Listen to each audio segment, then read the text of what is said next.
বৈরী আবহাওয়া ও ভারী বৃষ্টির প্রভাব পড়েছে রাজধানীর কাঁচা বাজারে। সরবরাহ সংকটের অজুহাতে বেড়েছে বেশিরভাগ সবজির দাম। ডিম ও মুরগির দামও চড়া। তবে দাম বাড়ানোর পর বাজারে বোতলজাত সয়াবিন তেলের সরবরাহ বেড়েছে। শুক্রবার ছুটির দিন হলেও মূলত বৃষ্টির কারণে রাজধানীর বাজারে ক্রেতা উপস্থিতি ছিল কম। তবে বেলা বাড়ার সাথে সাথে ভিড় বাড়তে থাকে বাজারে।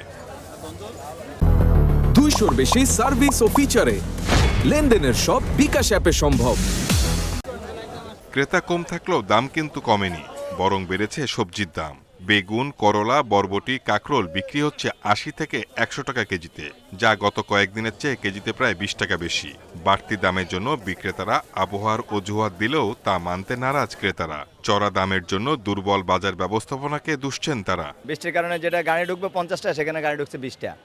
শসা আগে ছিল 60 টাকা, এখন আজকে 120 টাকা পাইকারি, তাও পাই নাই।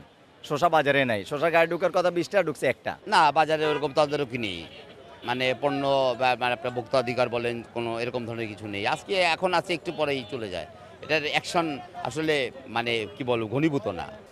এদিকে দাম বাড়ানোর পরপরই বাজারে বোতলজাত সয়াবিন তেলে সরবরাহ বাড়িয়েছে বিপণন প্রতিষ্ঠানগুলো। সরকার নির্ধারিত 199 টাকা লিটারে বিক্রি হচ্ছে সয়াবিন তেল। জনগণ কি চায় সেটা আপনি দেখেন। আপনি জনগণের গোল টেবিল নিয়ে বসেন, জনগণের মুখোমুখি হন।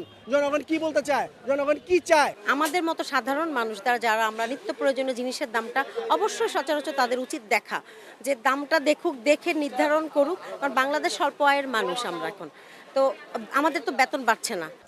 সপ্তাহের ব্যবধানে 10 টাকা বেড়েছে ডিমের দাম। ফার্মের মুরগির ডিম বিক্রি হচ্ছে 130 থেকে 135 টাকা ডজনে। এদিকে ব্রয়লার মুরগির কেজি 180 থেকে 190, আর সোনালীর দাম 360 টাকা KG. Shahid Ahmed, independent news, Dhaka.